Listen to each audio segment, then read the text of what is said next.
Hello everyone. आज की कहानी है अपराध बोध भाग 2। कहानी अगर अच्छी लगे तो लाइक करें, शेयर करें और प्यार भरी कहानी चैनल को सब्सक्राइब करें। फ्रेंड्स, पिछले भाग में आपने पढ़ा टीना रोहित से प्यार करने लगी थी, लेकिन जब उसकी मम्मी को पता चला तो उन्होंने उससे पूछा तो टीना ने अपनी मम्मी से बहुत बदतमीज़ी से बात की।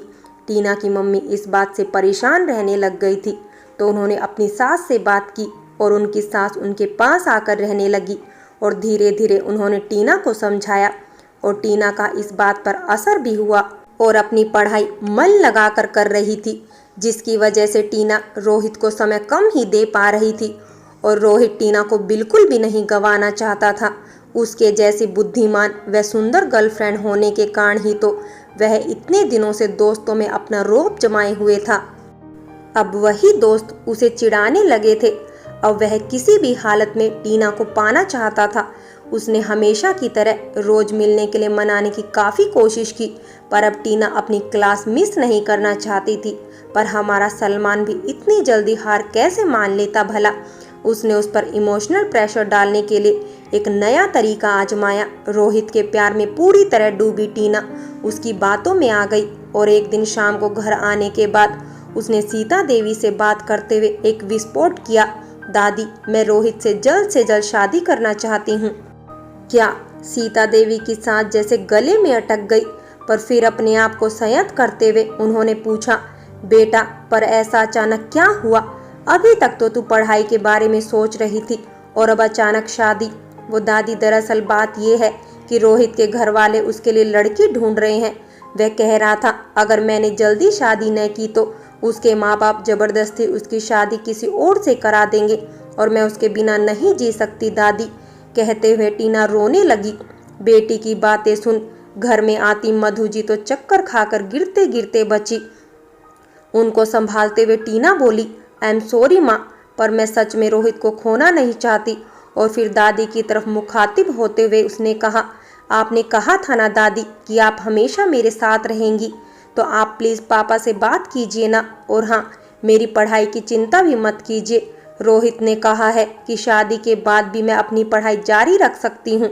मुझे घर का कोई काम नहीं करना होगा। कितना अच्छा है ना रोहित।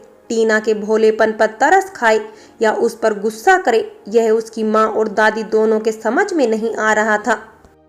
इससे पहले कि मधु जी फिर से अपना आपा खो बैठे, सीता देवी ने परिस्थिति को गंभीरता को भांपते हुए पोती को अंदर जाने को कहा और कल इस बारे में बात करने का आश्वासन दिया। रात भर सीता देवी करवटें बदलती रही। वे सोच रही थी कितना अंतर आ गया है पीढ़ियों में। कहाँ वे शादी के बाद भी अपने बापूजी से बात करने की हिम्मत नहीं रख पाती थी और कहाँ ये आजकल की लड़कियां खुद ही अपनी शादी करवाने पर जोर दे रही हैं। इधर मधु जी की आंखों से नींद कोसों दूर थी। बेटी पर अच्छे संस्कार न कर पाने के कारण वे खुद को कोस रही थी। सुबह 4 बजे ही भगवान से हाथ जोड़ने आई दोनों सास बहू पूजा घर में एक दूसरे से रूबरू हुई और मधु जी सास के कंधे पर सर रखकर सुबक पड़ी। वह कहने लगी, माँ जी, मैं इन्हें खबर कर देती हूँ कि जल्दी से यहाँ आकर बेटी के होश ठिकाने लगाएं। अब बात हमारे बस में नहीं रही। बहू की बात सुन सीता देवी ने फिर से एक बार उसका ढांढस बंधाते हुए कहा, नहीं बेटा, हमें सब्र से काम लेना चाहिए। विवेक ने गुस्से में आकर कोई कदम उठाया और टीना घर से भाग गई तो मत भूलो कि वह बालिक है। तुम लोग तो उस रोहित के खिलाफ पुलिस थाने में शिकायत भी दर्ज नहीं कर सकते। हमें कुछ ऐसा करना चाहिए कि सांप भी मर जाए और लाठी भी ना टूटे। मतलब? मधु जी ने रोते हुए पूछा। मतलब यही कि टीना खुद ही इस शादी के लिए मना कर दे। सीता देवी के उत्तर पर मधु जी ने हैरानी से कहा, पर हम ऐसा क्या कर सकते हैं माँ जी? बहू, मैंने कुछ सोचा है, तू बस मुझ पर भरोसा रख। हम जरूर हमारी बच्ची को इस सब से बाहर निकालने में कामयाब होंगे। जवाब देते हुए सीता जी के होठों पर मुस्कान खिल गई। सुबह हमेशा की तरह प्रसाद ग्रहण करते समय टीना की आंखों में उधर आए सवाल के जवाब में सीता देवी ने उसे रोहित के बारे में उसके पापा से बात करने का आश्वासन दिया। मधु जी बेमन से ही सही पर चुप रही। मेरी प्यारी दादी, कह टीना उनके गले लग गई और चहकते हुए पूछा, तो मैं कब आपसे उसे मिलने लेकर आऊं? कैसी बेशर्म लड़की है। मुंह तक आए हुए शब्द मधु जी ने सास का चेहरा देख फिर से वापस ले लिए। सीता देवी ने टीना के उल्लास पर थोड़ी सी रोक लगाते हुए कहा, टीना देख बेटा, तेरी माँ की नाराजगी स्वीकारते हुए मैंने सिर्फ तेरी खुशी के लिए विवेक से बात करने के लिए हाँ कही है, तो अब तुझे मेरी भी बात माननी पड़ेगी। हाँ हाँ दादी, आप जो कहेंगे मैं करूँगी। टीना के तो जैसे पैर जमीन पर नहीं पड़ रहे थे। तो सुन, तेरे पापा के आने में अभी 1 महीना बाकी है, तो तब तक तू रोहित से ज़्यादा नहीं मिलेगी। और बेटा, शादी ब्याह की बातें सीधे लड़के से नहीं उसके घर वालों से की जाती है। तूने कहा था ना कि उसके घर वाले गांव में रहते हैं, तो तेरे पापा के आने के बाद हम लोग उसके माँ बाप को बुलाकर उनसे बात करेंगे। पर याद रखना, इस बीच अगर मुझे तेरा ध्यान पढ़ाई में हटता हुआ नजर आया तो फिर। अरे नहीं नहीं दादी, आप बिल्कुल भी चिंता मत कीजिए, मैं उससे नहीं मिलूंगी। मेरे लिए तो पहले IIT फिर रोहित। टीना दादी की बात बीच में ही काटते हुए जल्दबाजी में बोल पड़ी। अब वह ऐसा कोई भी रिस्क नहीं लेना चाहती थी जिससे दादी का मन बदल जाए। और फिर हमारा नंबर कब आता है भाई? सीता देवी ने उसकी चुटकी लेते हुए पूछा। अरे प्यारी दादी, आपका स्थान तो सबसे ऊपर है, गिनती तो आपकी बात शुरू होती है। टीना ने हंसते हुए जवाब दिया और झूमती हुई क्लास के लिए निकल पड़ी। मेहंदी लगा के रखना, डोली सजा के रखना, लेने तुझे हो गोरी, आएंगे तेरे सजना। गुनगुनाते हुए टीना ने शाम को घर में कदम रखे। यही गाना गा गा कर उसकी सहेलियां व रोहित के दोस्त उसे छेड़ रहे थे जब से उन दोनों ने शादी के बारे में उन्हें बताया था। ऊपर से आज IIT क्लास में लिए सरप्राइज टेस्ट में भी पहले की तरह टीना के नंबर सबसे ऊपर थे। खुशी के पंख लगाए सपनों के बादलों में उड़ती टीना अचानक धरती पर आ गई जब उसने देखा कि आज माँ और दादी ने उसके लिए कोई स्नैक्स बनाकर नहीं रखा है। थोड़ा सा अजीब तो लगा उसे, पर भूख भी जोरों की लगी थी, तो उसने खुद ही अपने लिए कॉफी बना ली और थोड़े से बिस्किट लेकर पढ़ाई करने चली गई। रात में सोते समय दादी को अपने कमरे में पाकर टीना को हैरानी हुई। दादी, मैं रात में लाइट जलाकर पढ़ाई करती हूँ, तो शायद आपको नींद नहीं आएगी, उसने कहा। तो सीता देवी बोल पड़ी, अरे नहीं नहीं बेटा, तू गलत समझ रही है। मैं तेरे साथ नहीं सोऊंगी, बल्कि आज से मैं यहाँ और तू मेरे कमरे में सोएगी। क्या आपके कमरे में? नहीं दादी, वहाँ AC नहीं है और मुझे बिना AC के नींद नहीं आती, टीना ने नाराजगी से कहा। तो सीता देवी उसे अपने पास बैठाकर बोली, देख गुड़िया, शादी के बाद हर लड़की का घर उसका ससुराल होता है, और तूने ही कहा था कि रोहित यहाँ एक किराए के छोटे से कमरे में रहता है ना, तो जाहिर सी बात है कि उसके घर तो AC नहीं होगा ना। शादी के बाद तुझे कोई दिक्कत ना आए, इसलिए अभी से आदत डालनी होगी ना बेटा। तू समझ रही ना मैं क्या कह रही हूँ? दादी के तर्क का कोई जवाब न सूझकर जी दादी कहते हुए टीना उनके कमरे में सोने चली गई, पर रात भर ठीक से सो नहीं पाई। दूसरे दिन शाम को जब क्लास से टीना घर आई तो उसने अपना कमरा हमेशा की तरह साफ नहीं पाया। उसने देखा कि ना ही उसके कमरे में झाड़ू पोछा किया गया है और ना ही सुबह बेड पर उसके द्वारा फेंके गए कपड़े हमेशा की तरह धुलने गए हैं। और तो कल की तरह आज भी उसके लिए शाम को नाश्ते में कुछ नहीं बनाया गया था। दंदनाती हुई वह अपनी माँ के पास पहुंची तो देखा दादी भी वहीं थी। क्या हुआ बेटा? सीता देवी ने शांत स्वर में पूछा। तो टीना का गुस्सा अधिक बढ़ गया। आपको मेरी शादी से कोई ऐतराज था तो पहले बता देती दादी, पर इस तरह से मुझे सजा क्यों दे रही हैं?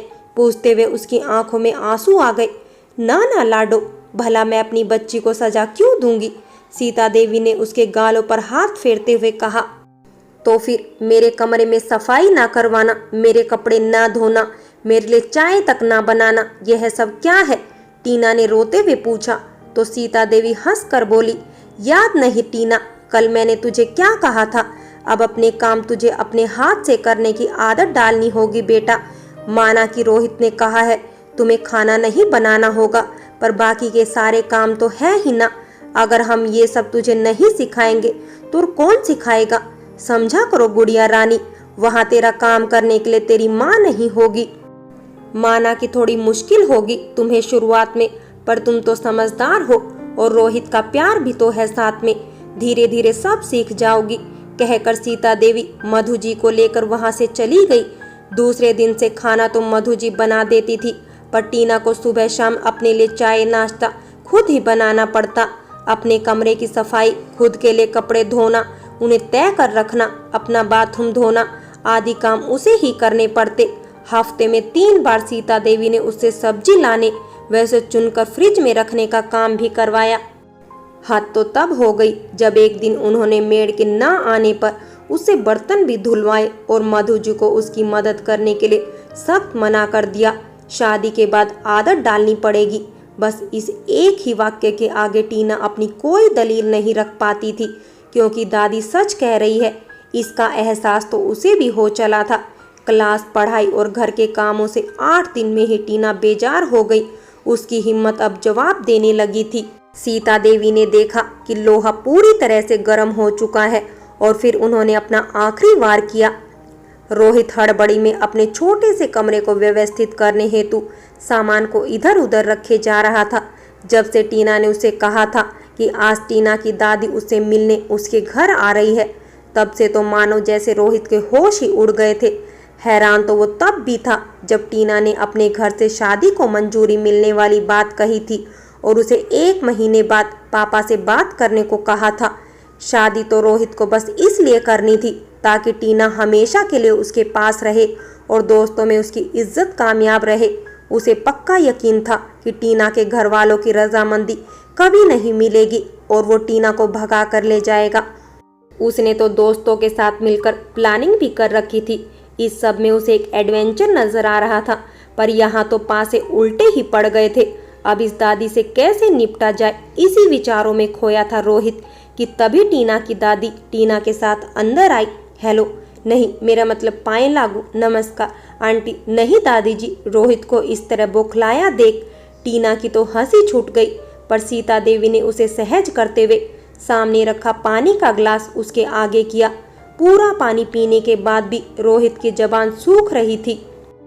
पहले तो सीता देवी ने उसके कामकाज व घर वालों के बारे में उसे थोड़ी बहुत बातचीत की और फिर अपने साथ लाए लड्डुओं का डब्बा उसके हाथों में थमाते हुए उसकी आंखों में आंखें डाल सीधे शब्दों में पूछा, तो रोहित शादी करना चाहते हो हमारी टीना से?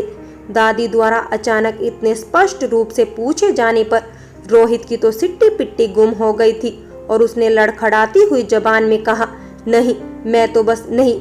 इससे पहले कि वह आगे कुछ कहे टीना चिल्लाई, 2 औरतों को खुद को घूरते देख हमारा सलमान ज्यादा ही डर गया। नहीं मतलब हाँ मैं टीना प्यार। उसकी जुबान से शब्द ही नहीं निकल रहे थे। अच्छा मैं समझ गई।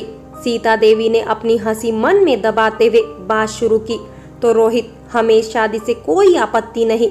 तुम तो काफी अच्छे लड़के हो और हमारी बेटी को आगे पढ़ाना भी चाहते हो ना? जी हाँ दादी जी। अपनी तारीफ सुन रोहित की कॉलर थोड़ी टाइट हुई थी कि सीता देवी ने पूछा, पर एक बात बताओ बेटा, शादी के बाद खाना बनाने वाली मेड का कुछ इंतजाम हुआ या नहीं? बहुत सारी चीजें भी खरीदनी पड़ेगी तुम्हें, है ना? और टीना के IIT के एडमिशन के बाद उसके कॉलेज की फीस, हॉस्टल का खर्चा, उसकी किताबें, रहन सहन, कपड़े। मेरा मतलब है इस बारे में कुछ सोचा है या नहीं तुमने? जी मैं वो। इससे पहले कि रोहित कुछ बोले टीना बोल पड़ी, पर दादी यह सब खर्चा तो पापा करेंगे ना?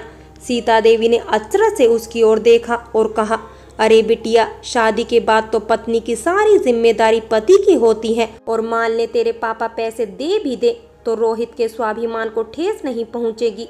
वह क्या तेरे पापा से पैसे लेगा? क्यों रोहित? रोहित की तरफ देखते हुए उन्होंने पूछा। हाँ मेरा मतलब नहीं लूंगा, कहते हुए रोहित को 2 महीने से न चुकाया हुआ उसके कमरे का किराया याद आ रहा था। उसने सोचा कहाँ तो वो टीना के साथ भागकर मंदिर में दोस्तों के सामने बिल्कुल फिल्मी स्टाइल में शादी रचाना चाहता था। किसी फिल्मी हीरो की तरह अपने खून से उसकी मांग भरना चाहता था। और कहाँ यह दादी सारा बही खाता खोल कर बैठ गई थी। उसके मन के भावों को भांपते हुए सीता देवी ने आगे कहा, खैर छोड़ो, यह सब तो बाद की बात है, पर बेटा अपने माता पिता से तो तुमने टीना के बारे में बात की ही होगी ना? इसके पापा के आने के बाद तो हम उन्हें हमारे घर बुलाएंगे ही, पर मैं सोच रही थी कि आज उनसे फ़ोन पर बात कर लेती हूँ ताकि मिलने से पहले थोड़ी सी जान पहचान हो जाए। ज़रा उन्हें फ़ोन तो मिलाना बेटा। दादी की बातें सुन रोहित को लगा कि वह वहाँ से भाग जाए। जी उनका फ़ोन खराब है। उसने बात टालने के लिए झूठ बोल दिया, पर टीना ने उसकी आंखों में वह झूठ पढ़ लिया था। उसकी हर बात पर लड़खड़ाती हुई जबान, चेहरे पर स्पष्ट रूप से नजर आने वाली परेशानी, घबराहट और नाराजगी देख टीना ने सीता देवी से बस इतना ही कहा, चलो दादी। आज 5 साल बाद विवेक और मधु जी के घर में काफी चहल पहल थी। हर कमरे से हंसने खिलखिलाने की आवाज आ रही थी। आज टीना के मेहंदी की रात थी। आईआईटी में गोल्ड मेडलिस्ट रही टीना एक मल्टीनेशनल कंपनी में ऊंचे ओहदे पर काम कर रही थी। उसी के ऑफिस में काम करने वाले अनुराग को उसने अपने जीवन साथी के रूप में चुना था। दोनों के घर वाले उनके इस फैसले से बहुत खुश थे। पैरेट ग्रीन कलर के लहंगे में सजी अपने दोस्तों के छेड़खानी से गुलाबी हो चली टीना पर से मधु जी की नज़र हट नहीं रही थी। एक कोने में बैठे बैठे अपनी बूढ़ी आंखों से सीता देवी संतोष के साथ प्यारी पोती को निहार रही थी। एक जाना पहचाना चेहरा उन्होंने अपनी ओर आते देखा।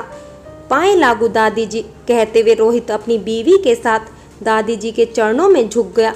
अरे नमस्कार नहीं, हेलो बोलो बेटा, सीता देवी ने मुस्कुरा कर कहा। तो अतीत को याद कर उनके साथ साथ रोहित के चेहरे पर भी मुस्कान छा गई। कैसे हो रोहित? टीना कह रही थी, तुम्हारी खेती के फूल अब तुम विदेशों में भी भेजने लगे हो। अच्छा है, खूब तरक्की करो। सीता देवी ने उसके सर पर हाथ रखकर कहा, यह सब तो आप ही का आशीर्वाद है दादी।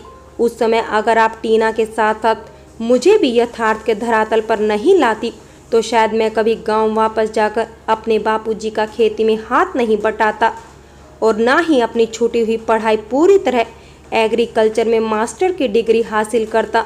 आप ही की कृपा से आज रोमा के साथ सुखी ग्रस्त जीवन जी रहा हूँ। कहते हुए रोहित भावुक हो उठा। ओए सलमान, क्या दादी से ही बात करता रहेगा?